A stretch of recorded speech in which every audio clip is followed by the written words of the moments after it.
In order to have a moment of silence, you have to intentionally make it happen. Silence is like a rare gift. We fill our days and our atmosphere with sound. Even as I'm walking Bella, I have to intentionally tell myself, don't put your headphones in. Don't turn on another song or another podcast or another book. Just walk.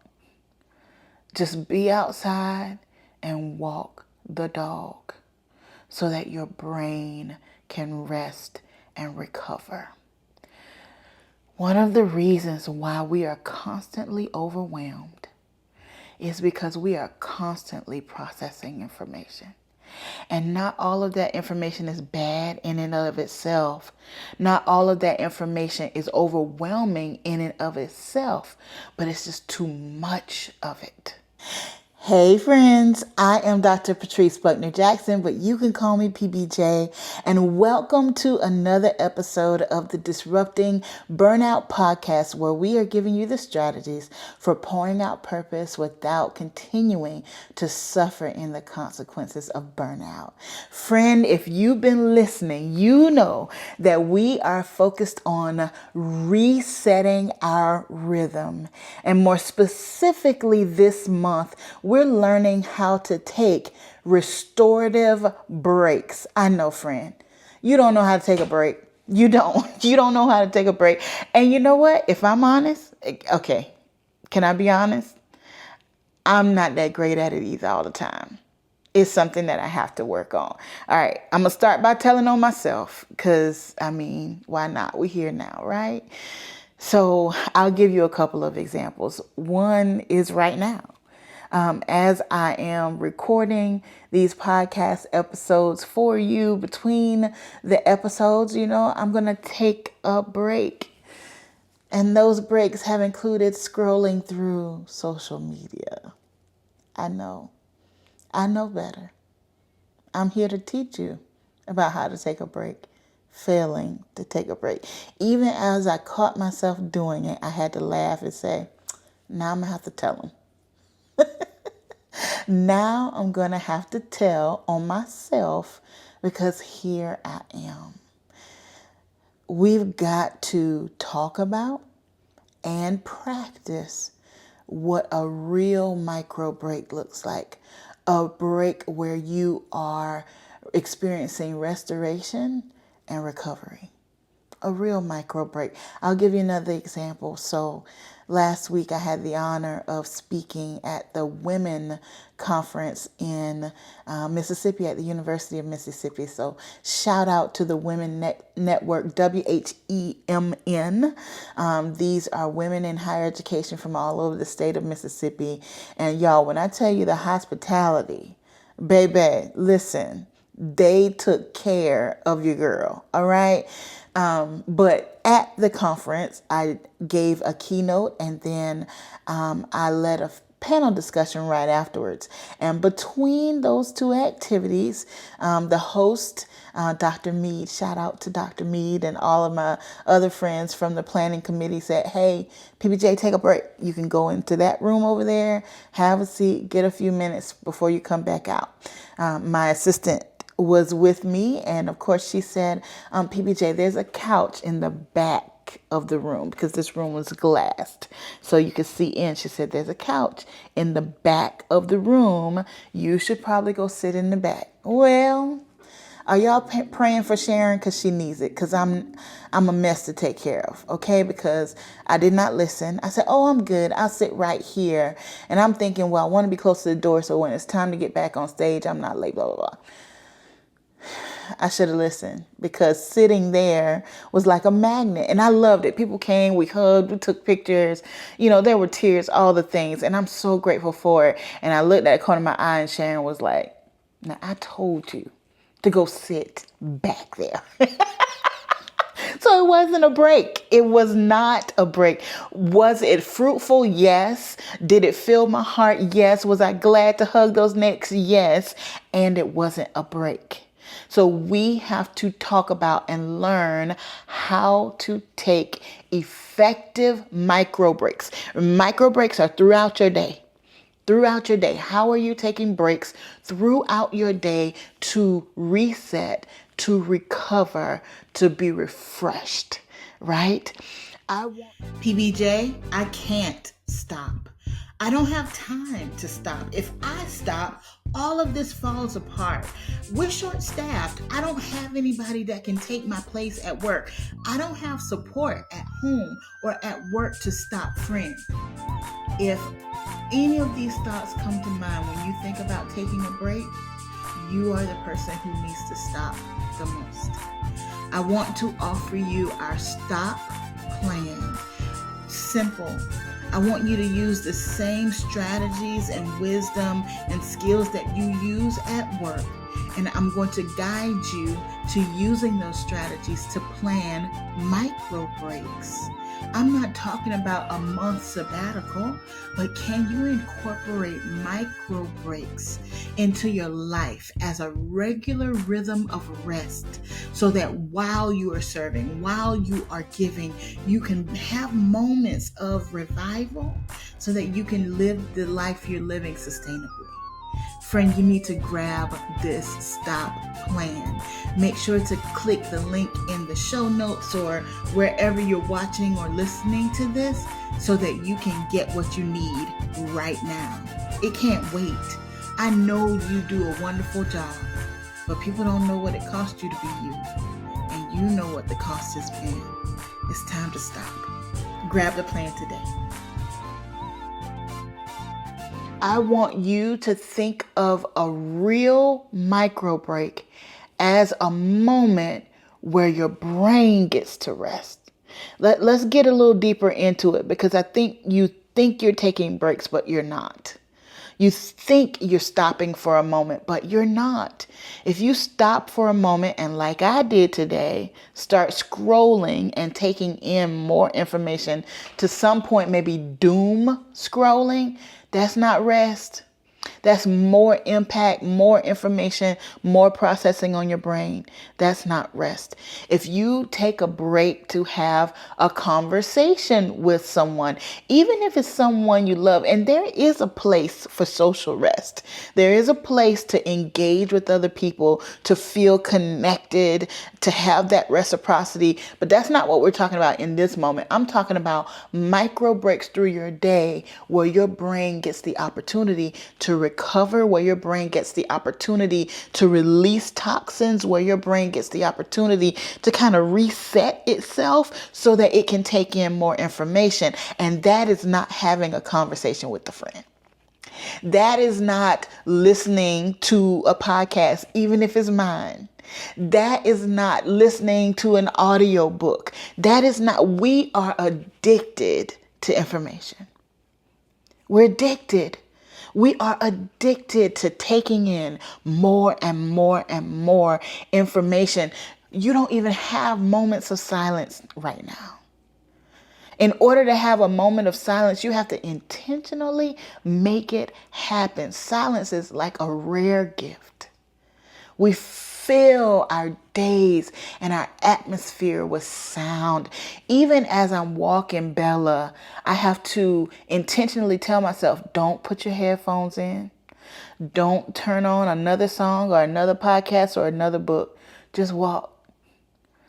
Just be outside and walk the dog so that your brain can rest and recover. One of the reasons why we are constantly overwhelmed is because we are constantly processing information. And not all of that information is bad in and of itself. Not all of that information is overwhelming in and of itself, but it's just too much of it. It's too much information. So I want you to reconsider how you are giving your brain a break, how you are taking micro breaks throughout the day to allow your brain to repair, to recover, and reset. You know, these bodies that we are created in, these bodies are miracles.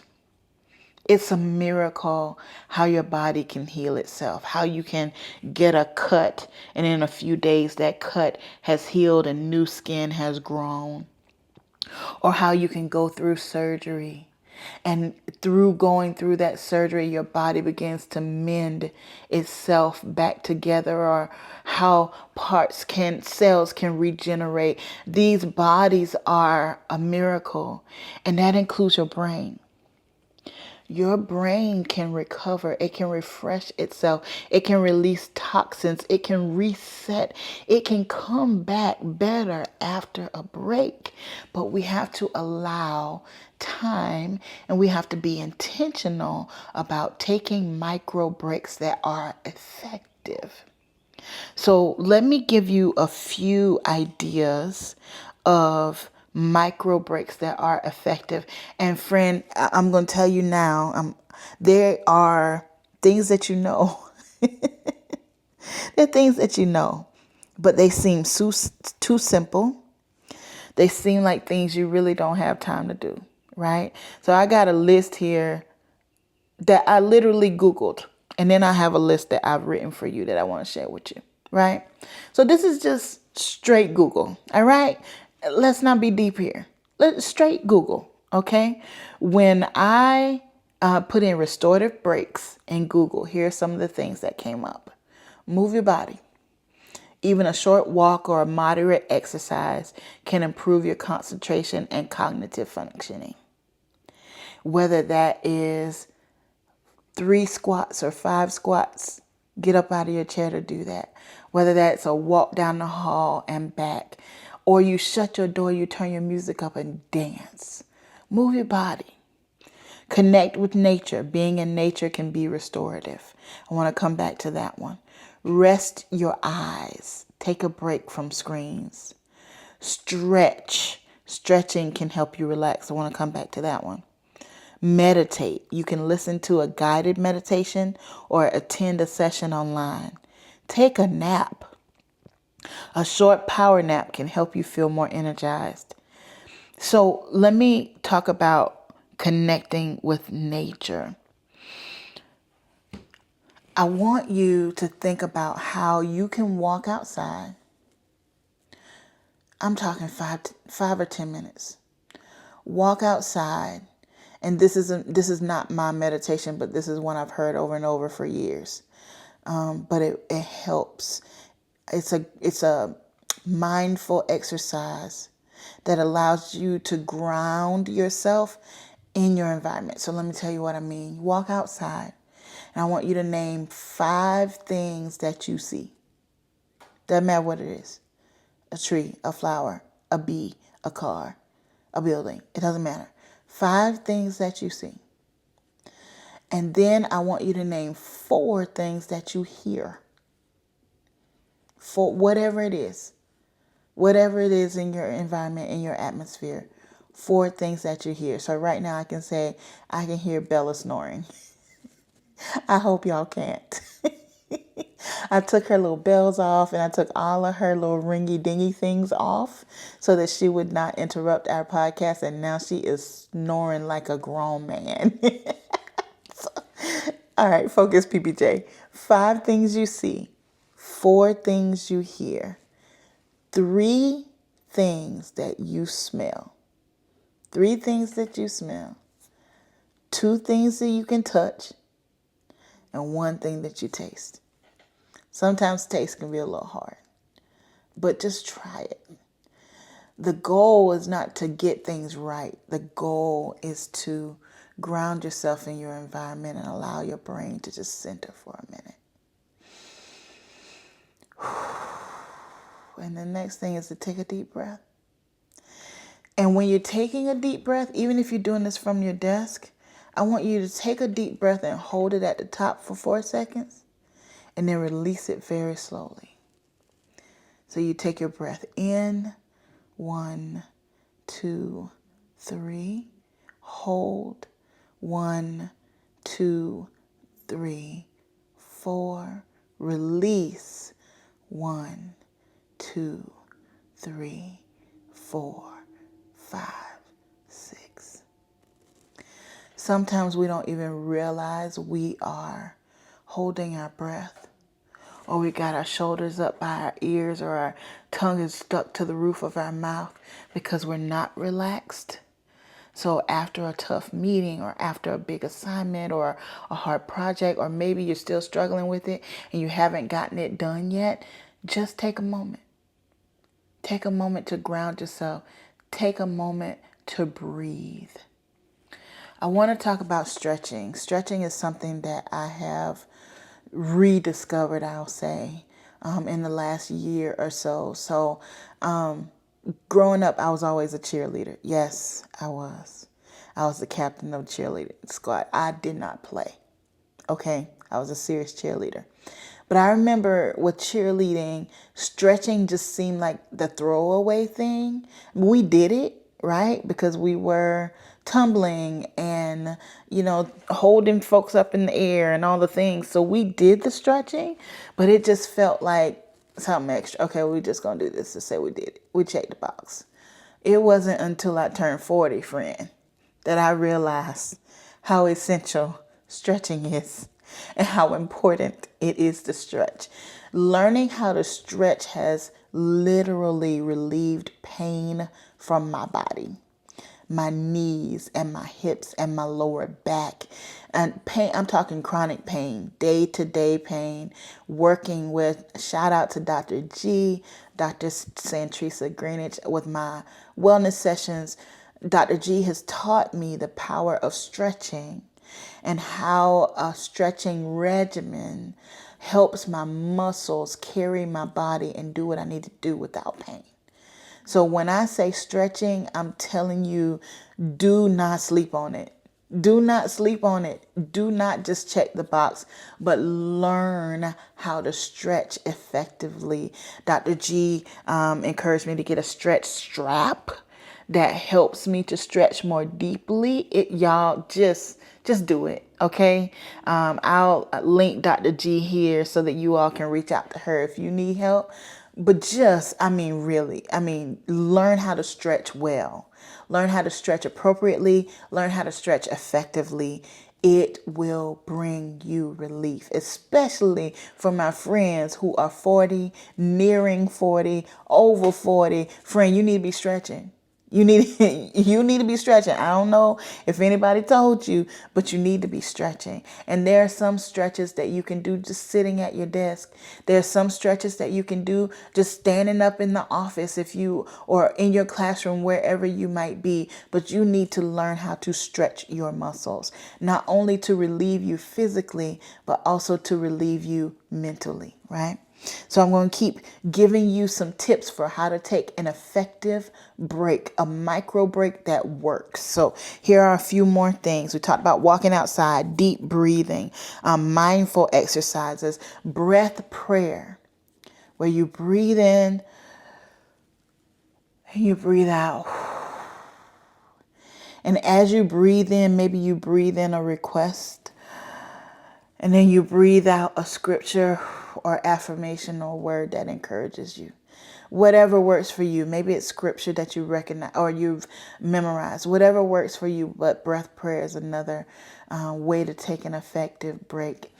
And then this last one, I love. It may not be your thing, but I love it.